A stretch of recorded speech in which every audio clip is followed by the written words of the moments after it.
하나님 말씀은 요한계시록 14장 14절로 20절까지입니다. 또 내가 보니 흰 구름이 있고 그 구름 위에 인자와 같은 이가 앉으셨는데 그 머리에는 금면류관이 있고 그의 손에는 예리한 낫을 가졌더라.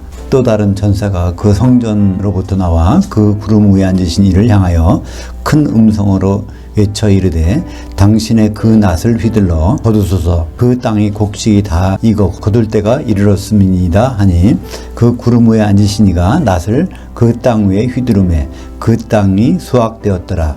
또 다른 천사 곧 하늘에 있는 그 성전에서 나오는데 역시 예리한 낫을 가졌더라. 또 그 불을 다스리는 권세를 가진 다른 천사가 그 제단으로부터 나와 그 예리한 낫을 가진 자를 향하여 큰 음성으로 불러 이르되 당신의 예리한 낫을 휘둘러 그 땅에 그 포도나무에 그 송이들을 거두소서. 그 포도가 익었소이다 하더라. 그 천사가 그 낫을 그 땅 속으로 휘둘러 그 땅이 그 포도나무를 거두어 그 하나님의 큰 진노의 그 포도주 틀에 던짐에 그 성 밖에서 그 들이 밟히니 그 성에서 피가 나서 말굴레까지 닿았고 1600스타디온에 퍼졌더라. 성경 66권의 만능 열쇠 요한계시록 원전 강해. 오늘은 14장 6번째 마지막 시간입니다. 알곡은 곡간에 포도는 즙틀에 그리스도의 심판대의 다른 모습이란 제목으로 말씀을 나누겠습니다. 요한계시록 14장은 특별한 장이죠. 셋째 하늘에 14만 4천이 올라가 있고 그들이 빌라델피아 교회 성도들이라는 것을 알 수 있습니다. 그 다음에 이제 6절부터는 세 천사의 심판을 경고하는 내용이 나옵니다. 그리고 지난 시간에는 이 일 후로 주 안에서 죽는 자는 복되도다 하면서 성도들이 누구인지 마카리스의 복이 무엇인지 중간심이 무엇인지에 대해서 우리에게 말씀을 해주고 있습니다. 그러니까 한마디로 마카리오스의 복이라는 것은 직선의 복, 그러니까 아무 장애물이 없는, 그러니까 주님과 만나서 영원히 사는 복이죠.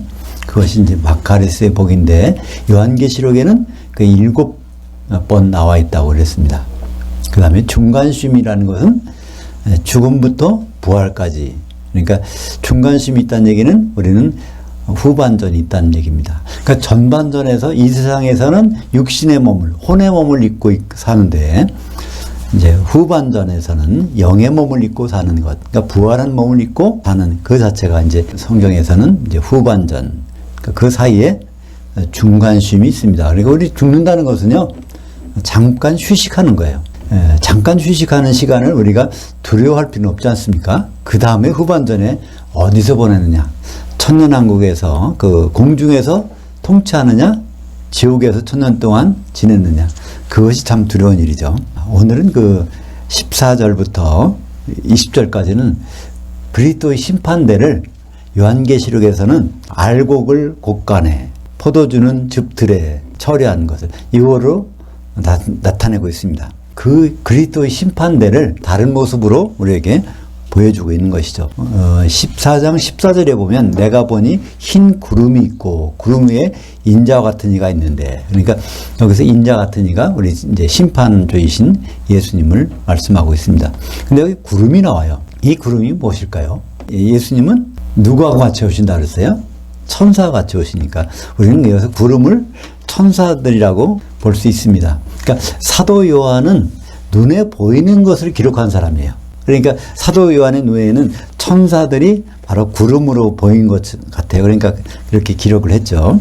예수님은 어떻게 승천하셨을까요? 사도행전 1장 11절 하반절에 보면 너희 가운데서 그 하늘 속으로 올려지신 이 예수는 그 하늘 속으로 가심을 본 그대로 오시리라. 그러니까 이 셋째 하늘로 간 분은 셋째 하늘에서 오신다는 거예요. 근데 셋째 하늘에 갈 때는 어디서 가셨어요? 땅에서 바로 가셨나요? 아니요. 공중에서 올라가셨어요. 그죠? 땅에서 출발해서 이제 거기에서 올라갈 때 이 소리가 나왔으니까, 그러니까 하늘들을 뚫고 지나갈 때 이 말씀이 나온 거잖아요. 히브리서 4장 14절에 보면 거기에서 우리에게 있는 대제사장은 하늘들을 관통해서 뚫고 지나간 분이라는 표현이 있습니다. 그러니까 오실 때도 어떻게 오세요? 그렇게 오시겠죠. 그러니까 셋째 하늘에서 하늘들을 뚫고 이제 오시는데 초림 때는 어디까지 오셨어요? 땅에까지. 십자가에서 죽으셔야 되니까. 근데 재림 때는 땅에 안 오십니다. 공중까지만 오세요. 대신 땅이라고 하는 교회는 공중에 들림받아서 공중에서 만나는 것이죠. 요한계시록에서는 교회를 땅이라고 표현하고 있으니까요. 요한복음 3장 13절을 볼까요? 그 하늘에서 내려온 자, 곧 인자 외에는 그 하늘에 올라간 자가 없느니라. 인간의 모습을 하고 셋째 하늘에 계신 분은 예수님밖에 없어요. 여기서 항상 우리는 이런 생각을 해보죠. 그러면 에녹은 어떻게 됐나? 엘리야는 어떻게 됐나? 그들은 못 갔어요. 거기에. 그들은 어디에 있을까요? 낙원에는 아니고, 낙원은 그리스도 안에서 죽은 사람이니까 그리스도 오시기 전에 간 사람들은 아브라함의 품에, 다시 말하면 사망 가운데 있는 것이죠. 요한계시록 1장 7절. 그러니까 여기서, 그러니까 셋째 하늘에 올라간 자는 없다고 되어 있는데, 근데 그 말이 나오죠? 요한계시록 14장에 보면 하나님과 어린 양에게 첫 번째 익은 첫 번째 열매가 거기 나오죠? 그들은? 그러니까 원래 사람이 없었는데 셋째 하늘에 인간으로서 거기에 딱 도착한 사람들이 있다는 거예요. 그들이. 그러니까 그들도 결국은 나중에 예수님이 공중으로 오실 때 예수님 따라서 같이 내려오겠죠. 근데 거기서 첫 열매라고 하는 이유가 바로 이 요한복음 3장 13절 때문에 그렇게 된 거예요. 그죠? 요한복음 3장 13절은 하여튼 그때까지는 예수님밖에는 거기 사람 모습이 없어. 근데 이제 그때 14만 4천이 올라가니까. 요한계시록 1장 7절 볼지어다 그가 재림 예수님이 구름들을 타고 오시리라. 각 사람의 눈이 그를 보겠고 그를 찌른 자들도 볼 것이요 그 땅에 있는 모든 민족이 그로 말미암아 애곡하리니. 여기서 땅에 있는 모든 민족이 그를 애곡한다. 이게 무슨 말이죠? 땅에 있는 그 교회의 사람들이 다 그 공중에 올라가서 예수님 만나는 거예요. 근데 여기서 애곡한다는 거예요. 그 심판대에서 이제 지옥 갈 사람들은 애곡하겠죠? 여기서도 보면 그를 찌른 자, 예수님을 찌른 자들도 본다는 거예요. 근데 예수님은 사실은 한 군병이 찔렀어요. 복수가 아니에요. 예수님은 창으로 찔렀는데 거기 한 사람이 찔렀어. 그 사람은 유대인도 아니고 로마 군병이야. 근데 성경에서는 그를 찌른 자들 복수가 본다는 거예요. 이게 누굴까요? 예수님이 찔림을 당한 것. 이것은 바로 우리 죄 때문에 찔림을 당했으니까 모든 기독교인들이 본다는 얘기입니다. 공중에서 이 보는 장면을 이렇게 가르치고 있는데 여기에 구름을 타고 오시리라. 이게 사실은 천사들과 같이 오시는 것이죠. 마태복음 25장 31절에 바로 그 천사가 구름이 천사인 것을 설명해 주고 있습니다. 인자가 자기 영광으로 모든 천사들과 함께 올 때 자기 영광의 보좌에 앉으리니 모든 민족을 그 앞에 모으고. 여기에 천사들과 모든 천사를 다 데리고 오는 거예요. 그러니까 셋째 하늘에는 남아있는 천사는 없어요. 그죠? 그러니까 모든 천사를 데리고 오니까. 근데 이걸 통해서 우리는 뭘 알 수 있죠?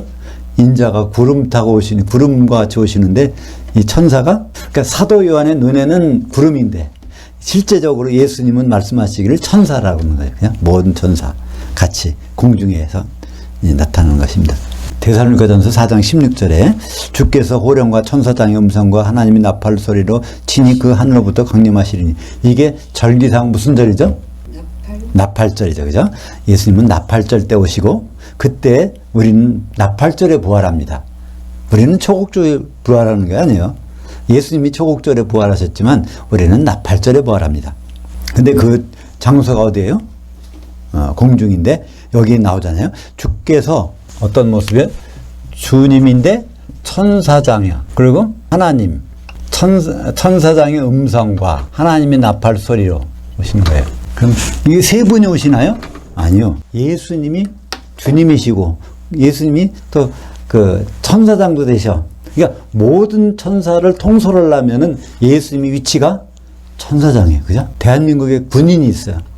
국군의 통수권자는 참 의장이 아니라 육군 대장이 아니라 누구예요? 대통령이 군인 통수권자는 대통령이에요. 그죠? 마찬가지로 천사들 통수권자는 천사장인데 그분이 예수님인 거예요. 그러니까 예수님은 천사장도 되시고 예수님은 또 하나님도 되세요. 하나님으로 복귀하셨으니까. 그죠? 일반적으로 누구 앞에는 정관사가 붙습니다. 하나님 앞에도 정관사가 붙어요. 성부인지 성자인지 성령인지 모르니까. 근데 이것이 보호로 쓰일 때는 정관사가 없어요. 그러니까 보호라는 말은 이분을 주님을 설명해 주는 거야. 주님은 천사장도 되시고 하나님도 되셔. 그래서 여기 정관사가 없어. 정관사가. 제가 이제 요한계시록 강해자를 만들 때 하나님 앞에다가 그걸 씁니다. 그죠? 그 하나님. 그러니까 신약 성경에는 반드시 정관사가 쓸 자리가 있어요. 구약 성경에는 정관사가 없어요. 엘로힘이니까 엘로힘은 성자, 성부, 성자, 성령이 한 몸에 대해서 활동하시니까 거기에는 하나님 하면 그 하나님이라고 쓸 필요 없잖아요. 근데 신약에서는 테오스, 헬라어는 하나님이 테오스인데 테오스는 단수예요. 그러면 이분이 성부 하나님이신지 성자 하나님이신지 성령 하나님이신지는 알아야 되니까 거기 정관사가 있단 말이에요. 예를 들어서 고린도전서 3장 16절 너희가 하나님의 성전인 것과 하나님의 성령이 너희 안에 계시는 것을 알지 못하느냐. 그때 여기서 그 하나님, 너희가 그 하나님의 성전인 것과 성령께서 그 가운데 계시는 걸 알지 못하냐 할 때 그 하나님일 때 이 하나님은 어떤 하나님일까요? 성부일까요? 성자일까요? 성령일까요? 고린도전서 3장 16절. 뭐 어렵게 생각하지 마세요. 하나님 아버지는 여기 교회 가운데 이 성에만 있는 게 아니에요. 그러니까 하나님 아버지는 아니겠죠? 그러면 예수님은 어디에요? 셋째 하늘에 가셨어. 안 계셔. 그러면 고린도전서 3장 16절에 있는 그 하나님은 누구세요? 성령 하나님이죠. 그러니까 성령 하나님은 교회에만 계십니다. 이런 세상 가운데는 안 계세요. 세상은 그를 보지도 못하고 알지도 못합니다. 그러니까 세상에서는 성령님은 절대로 계시지 않아요. 교회 가운데 계십니다. 이렇게 신약에서는 하나님, 그냥 우리말 번역에는 그냥 하나님이지만은 원전에는 정관사가 붙을 때가 대부분이에요. 정관사가 안 붙을 때가 가끔 있는데 그게 바로 데살로니가전서에 주께서 호령과 천사장의 음성과 하나님의 나팔, 그때 하나님이 나팔할 때 그 하나님의 앞에는 그라는 정관사가 없어. 왜? 주를 수식해 주는 말이니까. 그 예수님이 하나님도 되시고 천사장도 되시고 또 주님도 되시는 그런 것을 나타내고 있습니다. 요한계시록 10장 1절 내가 또 보니 힘센 천사가 구름을 입고 그 하늘에서 내려오시는데 여기에서 힘센 다른 천사 바로 예수님을 나타내는 거죠. 예수님. 그러니까 예수님이 지금 구름을 입고 오셔. 구름이 누굴까요? 이것도 천사입니다. 그죠? 사도 요한의 눈에는 구름으로 보이니까 이걸 기록할 때 구름으로 밖에는 기록할 수가 없어요. 여기에. 자기가 해석해서 쓰는 법이 없어. 요한계시록은 계시니까. 있는 그대로 써야 되니까. 그죠? 그리고 오늘 14장 14절에 구름 위에 인자 같은 이가, 그 인자라는 것은 무슨 뜻이라고 그랬죠? 인자는 심판관, 심판하시는 분이야.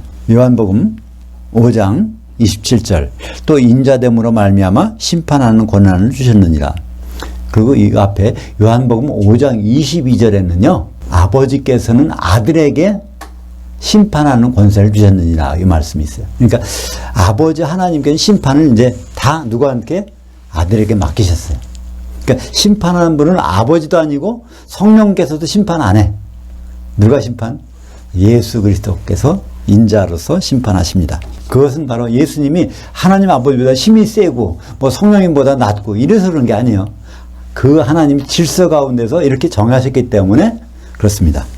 예수님이 심판하시는 그리스도 심판대를 마태복음에서 19장에서 볼까요? 28절 세상이 새롭게 되어 이거 세상이 새롭게 된다는 얘기는 이 세상이 끝나고 다음 세상이 온다는 얘기입니다. 인자가 자기 영광의 보좌에 앉을 때 나를 따르는 너희도 12부자에 앉아 이스라엘 12지파를 심판하리라. 누가 그렇다는 거예요? 12사도가 예수님 옆에서 심판을 한다는 것입니다. 근데 여기서 누굴 심판한다고 되어 있어요? 이스라엘 12지파를 심판한대요. 이게 누굴까요? 유대인일까요? 이스라엘 12지파가 어디 나오죠? 요한계시록에도 나와. 그죠? 이스라엘 12지파에 인맞은 자, 각 지파에서 12,000명씩 갖고 13만 4천. 여기도 이스라엘 12지파가 나와요. 이들이 유대인일까요? 아닐까요? 대부분은 유대인으로 봅니다. 그러나 절대로 유대인이 아닙니다. 왜냐하면 그리스도 심판대에서 12지파는 그리스도 심판대에 오는 사람들을 보문할 수 있어요. 그게 누가 올까요? 마태복음 25장 31절 인자가 자기 영광의 영광으로 모든 천사와 함께 올 때 자기 영광의 보좌에 앉으리니 누굴 심판해요? 모든 민족. 그러니까 이스라엘 12지파가 모든 민족이라는 걸 알 수 있죠? 마태복음 19장 28절은 이스라엘 12지파를 심판하고, 마태복음 25장 31절 이하에서는 모든 민족을 데려다 놓고 심판해. 근데 예수님의 심판은 한 번밖에 없어요. 백보자 심판 말고는. 그러니까 이 심판에서 누가? 이스라엘 12지파가 모든 민족이라는 걸 알 수 있어요. 그죠? 근데 이 모든 민족은 누굴까요? 예수님의 꼴을 먹는 사람들. 그죠? 목자가 와서 이들을 심판한다니까 예수님의 약물이잖아요. 모든 민족이. 이 모든 민족이 바로 마태복음 28장 19절부터 20절에 나오는 너희는 가서 모든 민족으로 제자를 삼아. 그때 그가 모든 민족의 제자들은 기독교인입니다. 전 세계의 기독교인들을 여기서 모든 민족이라고 하고 이스라엘 12지파라고 하는 것입니다. 그래서 모든 사람들은 이 꼴을 잘 먹었는지, 꼴은 예수님은 누굴 시켜서 꼴을 먹일까요? 반드시 사도를 시켜서 꼴을 먹여요. 예수님이 직접 꼴을 먹이는 방법이 없어요. 그 일례로 어디에 나오죠? 오병이어의 사건을 보면 거기 있는 사람들에게 예수님이 직접 앉아요. 너희들이 갖다 주라. 그래서 12광주리 각자가 들고, 그러니까 거기 남는 것도 12광주리야. 왜? 12사도니까. 그죠? 그러니까 사도들을 통해서 그들을 먹이는 거야. 항상. 그러니까 우리가 예수님의 꼴을 먹는 방법은요, 사도들의 기록, 이걸 통해서 우리가 먹는 방법밖에는 다른 게 없어요. 교회가 어떤 사도들의 기초석 위에 세워지는 것처럼. 그죠? 근데 이 꼴을 제대로 잘 먹으면 장성한 양. 먹다가 다른 거 먹으면 새끼 염소. 그러니까 우리는 예수님 앞에서 그렇게 둘 중에 하나로 갈라집니다. 중간 단계가 없다는 거예요. 반쯤은 염소고 반쯤은 양. 그게 없어. 거기 가면 완전히 새끼 염소냐, 장성한 양이냐. 장성한 양이라는 무슨 뜻일까요? 꾸준히 먹어서 장성하게 올라가요. 새끼 염소는 무엇일까요? 처음에는 어린 양이었었는데 이게 다른 걸 먹어가지고 새끼 염소, 염소가 된 지 얼마 안 됐어요. 그죠? 마지막 때 가서 다른 걸 먹어갖고. 그리고 여기에 이제 구름을 타고 오시는 이에게 면류관이 있어. 이 면류관이 뭐예요? 스테파노스. 이게 요한계시록 6장 2절에 보면 대부분의 이게 흰말 탄 자를 누구라고 봐요? 적그리스도라고 봐요. 그죠? 아마 강해 서적 가운데 한 98%가 그럴 거예요. 대부분이 거기 백마 탄 자는 이건 아주 비슷하지만은 순 가짜야. 적그리스도야. 이렇게 얘기해 버리는데 그렇게 하는 근거를 뭐라고 하는지 아세요? 예수님은 왕으로 오시는데 왕관을 써야 되는데 면류관을 썼어. 그러니까 그건 가짜야. 이렇게 사람들이 얘기를 합니다. 근데 그 말이 틀렸다는 거 결정적인 증거가 오늘 여기 나오지 않습니까? 요한계시록 14장 14절에 보면 재림 예수님이 처음에 여기에 면류관 스테파노스 쓰셨어. 승리의 면류관을 쓰셨어. 근데 요한계시록 6장 2절에 흰말 탄 자도 그 스테파노스 승리의 면류관을 쓰셨어. 그러니까 요한계시록 6장 1절에 흰말 탄 자는 절대로 적그리스도가 아니라는 것을 다시 한번 확인할 수 있습니다. 15절 전반부입니다. 또 다른 천사가 그 성전으로부터 나와 구름 위에 앉으신 이를 향하여 큰 음성으로 외쳐 이르되, 이제 여기서 한 천사가 나와서 이 낫을 든 천사, 그러니까 예수님에게 말하는 거예요. 여기서 낫이라는 것, 낫은 무엇일까요? 심판하는 도구야, 그죠? 심판하는 도구, 낫. 그러니까 낫을 들었다는 얘기는 이게 어느 분이라는 얘기예요? 인자란 얘기예요. 심판주란 얘기예요, 그죠? 오늘 보면 여기서 그냥 천사가 나오고 낫을 들은 천사가 나와. 그러니까 낫을 들은 천사는 예수님이에요. 그리고 낫을 안 가진 천사는 이거는 예수님이 아니야. 이걸 구분해서 보시면 돼요. 여기 쭉 보실 때 15절에 하반절 보면 당신의 그 낫을 들러 거두소서. 그 추수 때가 다 익어 거둘 때가 이르렀습니다 하니, 거기에 원전에는 곡식이라는 단어는 없어요. 추수 때가 다 돼서 그걸 이룰 때가 됐다. 근데 뭐 추수는 곡식을 추수할 테니까. 16절 그 구름 위에 앉으시니가 그 땅 위에 휘두름에 그 땅이 수확되었더라. 그러니까 예수님은 공중에 재림하시는데 다시 땅으로 내려와서 이렇게 수확하실까요? 그렇지 않으면 어떤 방법이 있었죠? 예수님이 수확하실 때 땅이 올라가서 수확하는 방법이 있고, 그죠? 땅이 올라가야 돼. 예수님이 공중에 계시면은 뭐가 돼? 땅이 올라가야 돼. 그 교회가 올라가는 거예요. 그죠? 그 교회가 올라가는 장면이 어디 나올까요? 요한계시록 1장 13절에 7 촛대 한가운데 인자 같은 이가 계심, 그분이 낫을 들고 계시단 말이에요. 그죠? 마태복음 3장 11절 보겠습니다. 12절까지. 그는 성령과 불로 너에게 세례를 베푸실 것이요 손에 키를 들고 자기의 타작마작을 정하게 하사 알곡은 모아 곳간에 들이고 쭉정이는 꺼지지 않는 불에 태우시리라. 이게 바로 이 장면이죠. 세례 요한이 예수님에 대해서 설명한 거예요. 그죠? 나는 물로 이렇게 너희들을 물에 잠기게 하지만은 내 뒤에 오시는 이는 아주 능력이 많으셔서 성령과 불로 잠기게 하리라. 근데 성령과 불로 잠기게 한다는 건 사람이 잘못 알면 아, 성령에 불 받아야 된다 이렇게 생각할 수 있는데, 그 성령과 불에 대한 세례, 잠기는 것이 어떤 것인지를 마태복음 3장 12절에 설명하고 있지 않습니까? 알곡은 모아 곳간에 들이고 쭉정이는 꺼지지 않은 불에 태우는, 이게 바로 알곡을 모아서 곳간에 들이는 것이 성령 세례. 그 쭉정이는 불에 꺼지지 않는 불에 태우는 거예요. 지옥불에. 그러니까 성령 기름을 준비하는 사람이 아니면 지옥불에다가 던져진다는 거잖아요. 마태복음 13장 30절, 여기도 추수 얘기가 나옵니다. 똑같은 거죠. 둘 다 추수 때까지 함께 자라게 두라. 그 추수 때에 내가 추수꾼들에게 말하기를 그 가라지들을 먼저 거두어 불사르게 단으로 묶고 그 곡식은 모아 내 곡간에 넣으라 하더라. 그러니까 쭉정이와 곡식과 가라지, 또 양과 염소, 또 여기 보면 여기 이제 알곡과 여기는 이제 포도로 나왔어요. 포도가 진노의 포도주. 이때의 포도는 세상을 좋은 것들을 추구하는 타락한 성도를 여기서 요한계시록에서는 포도로 비유하고 있습니다. 포도로 나타내고 있어요. 그 마태복음 13장 47절에 또 심판한 내용이 나와요. 거기 이제 그물로 다 거둬요. 바다에서 어떤 그물이냐면 저인망 그물이라는 게 있어요. 저인망 그물은 바다 밑바닥을 다 핥는 거예요. 다. 그러니까 바다에는 모든 고기를 잡아서 올려놓고 거기서 고르는 것이 나옵니다. 13장 47절. 또 천국은 마치 바다에 치고 각종 물고기를 모으는 저인망 그물 같으니 그 그물에 가득하며 물가로 끌어내고 앉아서 좋은 것은 그릇에 담고 못된 것은 내버리느니라.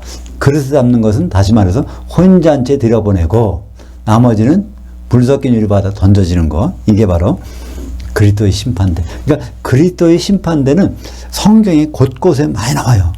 이런 모습 저런 모습. 그래서 요한계시록에서 14장에 오늘 그리스도의 심판대 모습을 보여주고 있는 것입니다. 또 누가복음에는 어떻게 나올까요? 그리스도의 심판대가 누가복음 17장 30절 34절부터 37절까지 같이 읽어보죠. 그 내용을 생각하시면서 인자가 나타나는 날에도 이러하리라.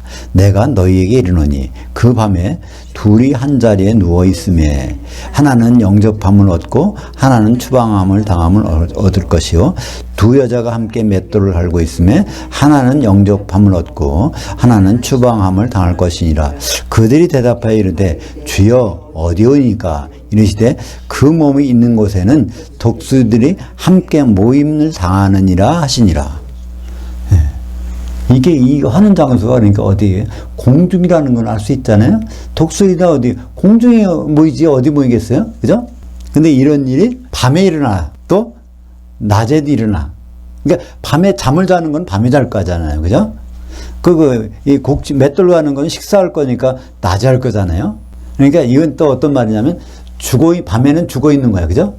낮에는 살아있는 거고. 그러니까 죽은 사람이건 산 사람이건 남자건 여자건 모든 사람들이 공중에 갔다가 거기서 영접을 당하는 사람 있는가 하면 혼인잔치에 영접당하는 사람이 있는가 하면 거기서 기름이 없어서 쫓겨나는 사람이 있다는 거예요. 그렇죠?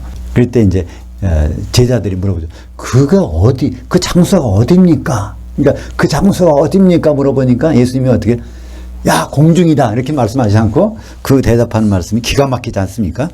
그들이 대답하여 이랬을 때 주여 어디오니까? 그러니까 그 몸이 있는 곳에는 독수리들이 함께 모임을 당하느니라. 그러니까 독수리들이 땅에 있겠어요? 그 공중에 있지? 독수리의 이름이 아주 특별합니다. 독수리. 독수리를 아에토스라고 그래요. 근데 이게 바로 공중을 뭐라고 하는지 아세요? 공중을 아에르. 아에르에 사는 것을 그게 아에토스예요. 그러니까 독수리라는 것은 바로 공중에 산다는 얘기예요. 공중에 산다.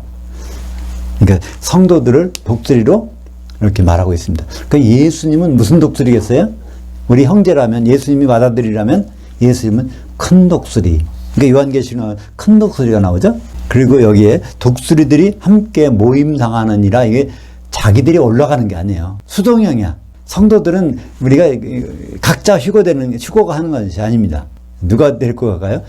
추수꾼이 우리를 끌고 가는 거야. 천사들이 우리를 데리고 거기에 모이는 거예요. 어디 모일까요? 7개 교회 한가운데 인자에 있는 곳에, 거기에 모임당하는 그 모임 자리를 에피시나고게라고 합니다. 명사로 에피시나고게, 동사로는 에피시나고. 이게 어디 나오죠? 히브리서 10장 25절에 보면은 그 말이 나와요. 에피신아고게. 우리 말은 모이기를 패하는 어떤 사람들과 같이 하지 말고 그날이 가까울수록 우리는 더욱 그리하자, 이런 말인데, 모이기라는 단어로 번역했어요. 히브리서 10장 25절. 근데 그건 모이기가 아니에요. 에피시나고게. 이 에피시나고게는 주님 앞에서 이렇게 주님 앞에 모임을, 그것에서 떨어져 나가면 큰일 나. 그러니까 그렇게 우리는 해야 돼. 이런 말입니다. 그죠? 이 단어가 한 번 더 나오는데, 그 다음 어디 나올까요? 데살로니가 후서 2장 1절 나옵니다. 주님 앞에 서는 날, 그때 주님 앞에 모임, 그 에피시나고게예요. 그 주님 앞에 모임이 에피시나고게인데, 그것이 바로 여기 그러니까 누가복음에서 나온단 말이에요. 독수리들처럼 해갖고 주님 앞에 쓴다. 그러니까 우리가 이걸 누가복음을 통해서 어떤 장면이 생각납니까? 아, 예수님은 큰 독수리고 우리는 작은 독수리가 돼갖고 거기에서 모이는구나. 왜? 심판받으려고. 그 영접당하는가 하면 추방당하려고, 그죠? 모이는 것을 볼 수 있습니다. 그래서 이 공중, 아에르라는, 우리 영어를 뭐라고 그러죠? 에어라고 그래요. 공중. 근데 여기서 이제 헬라 말로는 아에르인데, 그 아에르가 어디 나오죠? 요한계시록 16장 17절. 마지막 대접 재앙을 공중에다 쏟아. 그러니까 마귀가 있는 곳에 쏟으니까 마귀가 어디 가요? 무정해. 그리고 이제 공중은 어떻게 돼요? 예수님과 우리가 만나서 심판을 한 다음에 공중에서 혼인잔치가 벌어지고 공중에서 천년왕국의 통치가 이루어지는 거예요. 그럼 성도들은 끝까지 공중에서 이동을 안 해. 예수님이 이동 안 하니까, 그죠? 백보자 심판이 어디서 열릴까요? 공중에서 열리죠. 어디 다른 데 가겠어요? 하늘과 땅이 없어져도 공중에서. 요한계시록 16장 17절. 7째 천사가 그 대접을 공중에 쏟으며 큰 음성이 성전으로부터 보좌로부터 나와서, 성전에서 보좌로부터 나와서 이르되 되었다 하시니. 이제 되었다. 이게 하나 성취가 된 거야. 이게 뭐가 된 걸까요? 절규 중에서 대속죄일이 완성이 된 거예요. 심판이, 그죠? 다팔절 날 공중에 올라가서 대속죄일 날 그리스도 심판이 이루어진 거란 말이에요. 되었다 하시니 번개와 음성들과 물의 소리가 있고 또 큰 지진이 있어 얼마나 큰지 사람이 땅에서 온 일에 이같이 큰 지진이 없더라. 지진이란 무엇이죠? 땅이 갈라지는 거예요. 그죠? 땅이 갈라지는 거예요. 이 땅은 교회니까 교회가 심판을 받아서 갈라지는 겁니다. 그죠? 17절 보겠습니다. 또 다른 천사가 그 하늘에 있는 그 성전에서 나오는데 역시 예리한 낫을 가졌더라. 18절 보겠습니다. 그 불을 다스리는 권세를 가진 다른 천사가 그 제단으로부터 나와 그 예리한 낫을 가진 자를 향하여 큰 음성으로 불러 이르되. 여기 이제 잘 보세요. 근데 누가 낫을 가졌는지, 낫을 가진 분이 예수님이야. 낫을 안 가졌다면 그건 다른 천사라는 걸 알 수 있어요. 여기 18절을 볼까요? 당신의 예리한 낫을 휘둘러 그 땅의 그 포도나무의 그 송이들을 거두소서. 그 포도가 이것소이다 하더라. 여기에 그냥 우리말 번호가 어떻게 됐어요? 반말하죠? 예수님한테. 그러니까 내 예리한 낫을 휘둘러 그 땅의 그 포도나무의 그 송이들을 거두라. 그 포도가 익었느니라 하더라. 반말을 막 해버려. 그죠? 이건 예수님인지 모르니까 번역을 우리말로 한 겁니다. 이렇게. 근데 우리는 뭘 알 수 있어요? 예수님이 누구신지를 알 수 있어. 예수님은 심판관이야. 예수님은 심판하는 분이야. 그분은 낫을 가지고 있어요. 그러니까 낫 가진 분한테 이래라 저래라 할 수 없는 거예요. 그죠? 그러니까 그 번역을 낫을 가진 분에게 존중해 주는 우리말 번역을 그렇게 해야 맞는 것이죠.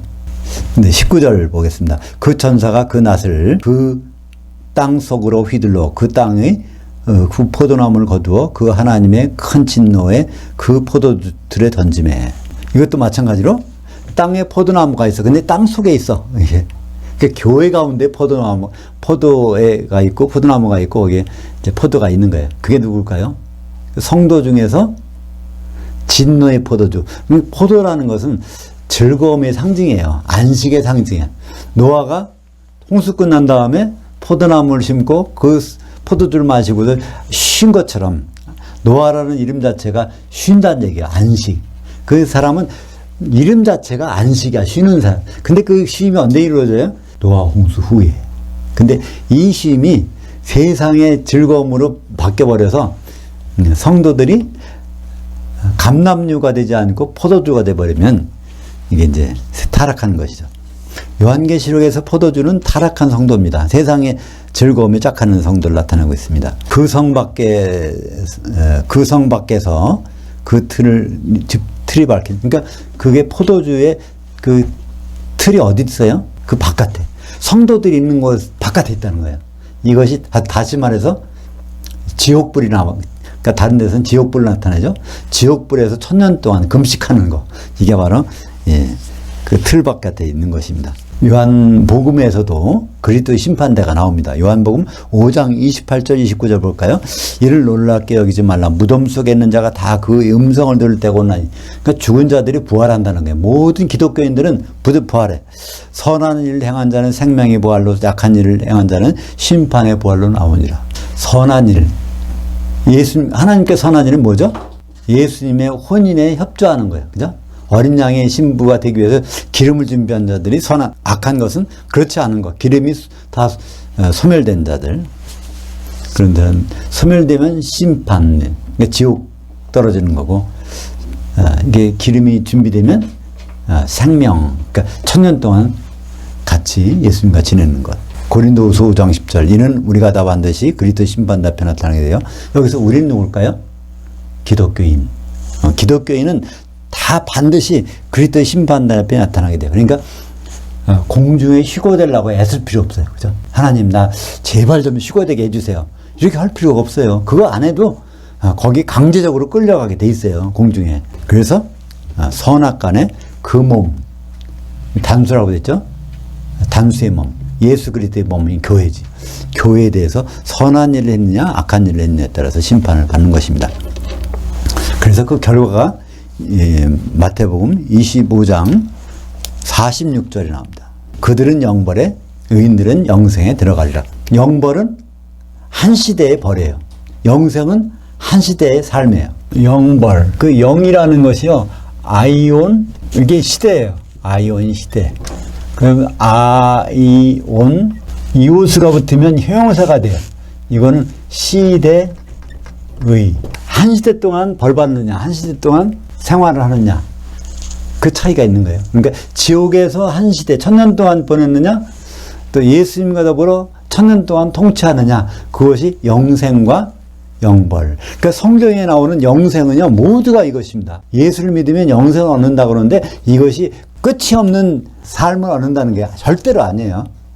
한 시대를 예수님과 같이 보내는 것이 영생이고, 그 다음에 새 예루살렘에서 세세토록 보내는 게 있어요. 그죠? 세세토록 불에 빠지는 것은 불못 가는 거고, 한 시대 동안에 불에 있는 것은 지옥이고. 그러니까 지옥과 불못은 틀립니다. 지옥은 기독교인 중에서 1000년 동안 불 가운데 보내는 것이 지옥이고요.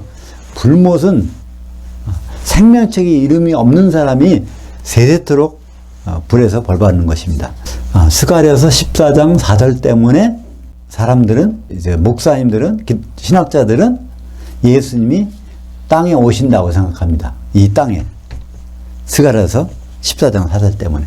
근데 이 땅이 바로 요한계시록에 보면 공중으로 올라가는 거예요. 스가랴서 14장 4절. 그날에 그 발이 그의 발이 예루살렘 앞 동쪽 감람산에 서실 것이요 그 감람산은 한가운데가 동서로 갈라져 매우 큰 골짜기가 되어 그 산 절반은 복으로 절반은 나무로 옮기고.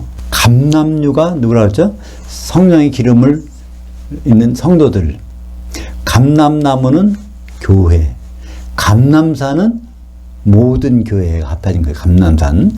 근데 감람산이 쭉 갈라진다는 거예요. 감람산이 갈라진다는 얘기는 땅이 갈라지니까 어떤 거냐는 거예요. 큰 지진. 그죠? 그게 어디서? 공중에 올라가서 성도들이 심판받는 것을 감람산이 쭉 갈라진다는 것으로 설명되고 있는 것입니다. 요한계시록 1장 13절. 그 현장에 나와요. 감람산이 어떻게 쪼개질까? 쪼개지기 직전 장면이 나와요. 그 촛대들 한가운데 인자 같은 이가 발에 끌리는 옷을 입고 가슴에 금띠를 띠고. 그 촛대들 7개의 교회가 뭐예요? 감람산이야. 교회 하나하나는 감람나무고 교회에 있는 성도들은 감람류고. 근데 이거 7개의 교회에는 감람산이 거기 있다가 이제 심판을 받으면 갈라지는 거죠. 새끼 염소냐, 장성한 양이냐, 기름을 준비했느냐, 그렇지 않았느냐. 요한계시록 20장 7절, 8절, 9절에 보면 성도들이 어디에 있는지를 알 수 있습니다. 성도들이 한번 공중에 올라가면요, 지옥 가지 않는 한은 끝까지 어디 남아 있어요? 그건 중요한 얘기예요. 우리가 어디에 있겠는가? 한번 주님을 만나서 공중에 있으면요, 이동하는 법이 없어요. 거기서, 공중에서. 한번 볼까요? 20장 7절, 8절, 9절. 천년이 참여. 그러니까 천년왕국이 지나면서 사탄이 그 옥에서 놓여, 사탄이 무적행에서 나와서 땅의 사방 백성, 전 세계 천년왕국 때 지면에 살았던 사람들을 곧 곡과 마곡을 미혹하여 모아 싸움을 붙이리니 그 수가 바다의 모래와 같더라. 그들이 지면 위에 올라가서 성도들의 진, 곧 사랑하시는 그 성을 두르매. 이게 무슨 얘기일까요?